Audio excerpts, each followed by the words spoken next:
Antologi Pembacaan Firman Tuhan yang Maha Kuasa.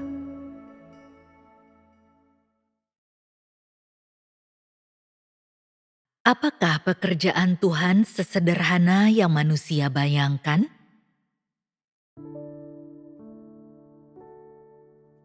Sebagai orang-orang yang percaya kepada Tuhan, engkau masing-masing harus menghargai bagaimana engkau telah sungguh-sungguh mendapatkan peninggian dan keselamatan tertinggi dengan menerima pekerjaan Tuhan di akhir zaman dan pekerjaan dari rencananya yang Dia lakukan dalam engkau hari ini. Tuhan telah menjadikan sekelompok orang ini sebagai fokus tunggal pekerjaannya di seluruh semesta. Dia telah mengorbankan seluruh hatinya bagi engkau semua. Dia telah merebut kembali dan memberikan kepada engkau semua seluruh pekerjaan Roh Kudus di seluruh semesta. Itulah sebabnya engkau semua adalah orang-orang yang beruntung. Selain itu, Dia telah memindahkan kemuliaannya dari Israel, umat pilihannya, kepada engkau semua, dan Dia akan menjadikan tujuan dari rencananya terwujud sepenuhnya melalui kelompok ini. Karena itu, engkau semua adalah orang-orang yang akan menerima warisan Tuhan, dan bahkan lebih dari ini, engkau adalah ahli waris kemuliaan Tuhan. Mungkin engkau semua ingat kata-kata ini. Sebab penderitaan ringan kami yang hanya sementara mengerjakan bagi kami kemuliaan yang lebih besar dan kekal. Engkau semua pernah mendengar kata-kata itu sebelumnya, tetapi tak satu pun darimu yang memahami arti sebenarnya dari kata-kata tersebut. Hari ini, engkau sadar sepenuhnya akan makna penting sejatinya. Kata-kata ini akan dipenuhi oleh Tuhan pada akhir zaman dan akan dipenuhi dalam diri orang-orang yang telah dianiaya secara brutal oleh sinaga merah yang sangat besar di negeri tempatnya berbaring melingkar. Sinaga merah yang sangat besar itu menganiaya Tuhan, dan ia adalah musuh Tuhan, dan karenanya di negeri ini mereka yang percaya kepada Tuhan dipaksa menanggung penghinaan dan penindasan, dan sebagai hasilnya perkataan-perkataan ini terpenuhi dalam diri engkau semua, sekelompok orang ini.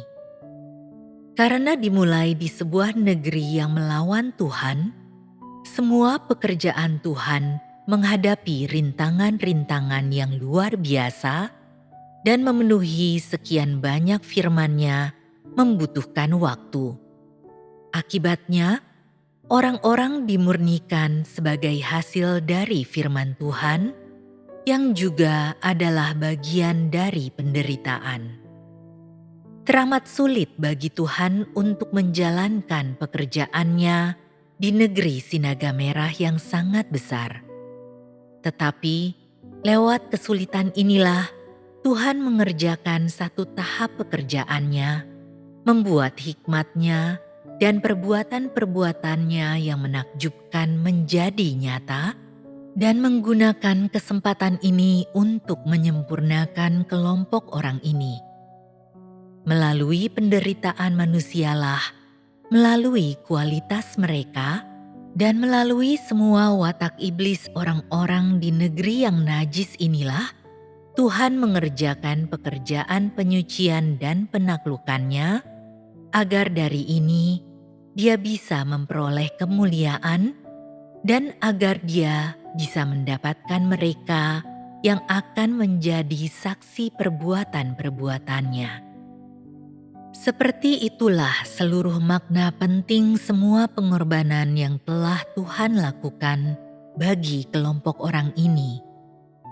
Artinya, melalui orang-orang yang menentangnya lah Tuhan melakukan pekerjaan penaklukan Dan hanya dengan demikianlah kuasa Tuhan yang dahsyat dapat menjadi nyata. Dengan kata lain, hanya mereka yang berada di negeri yang najis itulah yang layak mewarisi kemuliaan Tuhan, dan hanya inilah yang bisa menekankan kuasa Tuhan yang dahsyat. Itulah sebabnya dari negeri yang najis ini dan dari orang-orang yang tinggal di negeri yang najis ini, kemuliaan Tuhan diperoleh. Seperti itulah kehendak Tuhan. Tahap pekerjaan Yesus pun sama. Dia hanya bisa memperoleh kemuliaan di tengah-tengah orang Farisi yang menganiaya dia. Jika bukan karena penganiayaan orang Farisi dan pengkhianatan Yudas, Yesus tidak mungkin diolok-olok atau difitnah, apalagi disalibkan, dan karenanya tidak mungkin memperoleh kemuliaan. Di tempat Tuhan bekerja dalam setiap zaman, dan di tempat Dia melakukan pekerjaannya dalam daging, disitulah Dia memperoleh kemuliaan, dan disitulah Dia mendapatkan orang yang Dia ingin dapatkan. Inilah rencana pekerjaan Tuhan, dan inilah pengelolaannya. Dalam rencana Tuhan selama beberapa ribu tahun, ada dua bagian pekerjaan yang dilakukan dalam daging. Pertama adalah pekerjaan penyaliban, di mana Dia memperoleh kemuliaan. Yang kedua adalah pekerjaan penaklukan dan penyempurnaan pada akhir zaman, di mana Dia memperoleh kemuliaan. Inilah pengelolaan Tuhan. Jadi, jangan menganggap pekerjaan Tuhan atau amanat Tuhan kepadamu sebagai hal yang sepele. Engkau semua adalah ahli waris dari kemuliaan yang lebih besar dan kekal. Dan ini ditetapkan secara khusus oleh Tuhan. Dari dua bagian kemuliaannya, yang satu terwujud dalam dirimu. Keseluruhan satu bagian dari kemuliaan Tuhan telah dianugerahkan atas engkau semua, agar itu menjadi warisanmu. Inilah peninggian Tuhan bagimu, dan ini pula rencana yang telah ditetapkannya sejak dahulu. Mengingat besarnya pekerjaan yang telah Tuhan lakukan di negeri tempat sinaga merah yang sangat besar berdiam, jika saja pekerjaan ini dipindahkan ke tempat lain, maka sudah sejak dahulu ini telah menghasilkan kesuksesan besar dan dengan mudah diterima oleh manusia. Selain itu, pekerjaan ini akan jauh terlalu mudah diterima bagi para rohaniwan barat yang percaya kepada Tuhan, karena tahap pekerjaan yang dilakukan Yesus adalah sesuatu yang bisa dijadikan contoh. Itulah sebabnya Tuhan tidak bisa mencapai tahap pekerjaan untuk memperoleh kemuliaan ini di tempat lain. Ketika pekerjaan ini didukung banyak orang dan diakui bangsa-bangsa, kemuliaan Tuhan tidak akan berpengaruh. Justru inilah makna penting istimewa dari dilaksanakannya tahap pekerjaan ini di negeri ini. Tak seorang pun dari antaramu yang dilindungi oleh hukum. Sebaliknya, engkau semua dihukum oleh hukum. Bahkan, yang lebih jadi masalah adalah orang-orang tidak memahamimu. Entah itu kerabat, orang tua, para sahabat, atau rekan-rekanmu, tak seorang pun dari antara mereka yang memahami dirimu. Ketika engkau dibuang Tuhan, mustahil bagimu untuk melanjutkan hidup di bumi, tetapi meskipun demikian, manusia tidak tahan berada jauh dari Tuhan. Inilah arti penting penaklukan Tuhan atas manusia, dan inilah kemuliaan Tuhan. Hal yang engkau semua telah warisi hari ini melampaui warisan para rasul dan nabi dari sepanjang masa, dan bahkan lebih besar daripada warisan Musa dan Petrus. Berkat-berkat tidak bisa diperoleh dalam waktu 1 atau 2 hari, melainkan harus didapatkan melalui pengorbanan yang besar.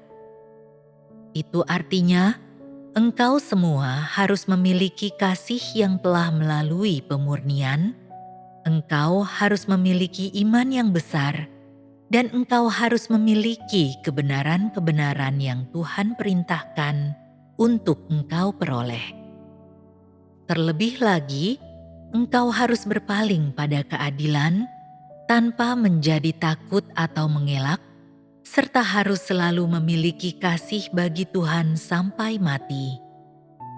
Engkau harus punya ketetapan hati, perubahan harus terjadi dalam watak hidupmu, kerusakanmu harus dipulihkan, engkau harus menerima semua pengaturan Tuhan tanpa mengeluh, dan engkau harus taat bahkan sampai mati.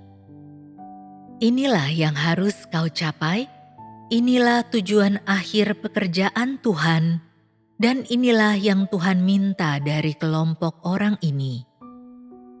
Karena Dia memberi kepadamu, tentu Dia akan meminta balasan darimu, dan tentu akan membuat tuntutan yang sesuai terhadapmu.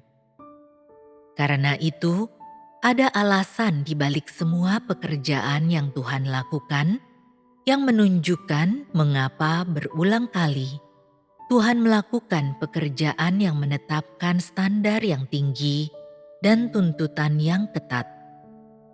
Untuk itulah, engkau harusnya dipenuhi dengan iman kepada Tuhan. Singkatnya, semua pekerjaan Tuhan dilakukan demi engkau, agar engkau semua layak menerima warisannya. Ini bukan demi kemuliaan Tuhan sendiri, tetapi demi keselamatanmu dan untuk menyempurnakan sekelompok orang yang sangat menderita di negeri yang najis ini. Engkau harus memahami kehendak Tuhan. Karena itu, aku mendesak orang-orang bodoh yang tidak memiliki wawasan atau nalar, jangan menguji Tuhan dan berhentilah melawan.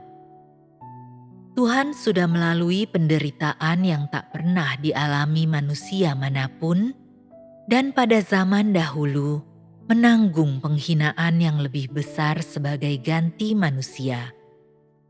Apalagi yang tak bisa kau lepaskan? Apa yang mungkin lebih penting daripada kehendak Tuhan? Apa yang mungkin lebih tinggi dari kasih Tuhan? Sudah cukup sulit bagi Tuhan untuk melakukan pekerjaannya di negeri yang najis ini. Jika ditambah lagi, manusia secara sadar dan keras kepala melakukan pelanggaran, pekerjaan Tuhan harus diperpanjang.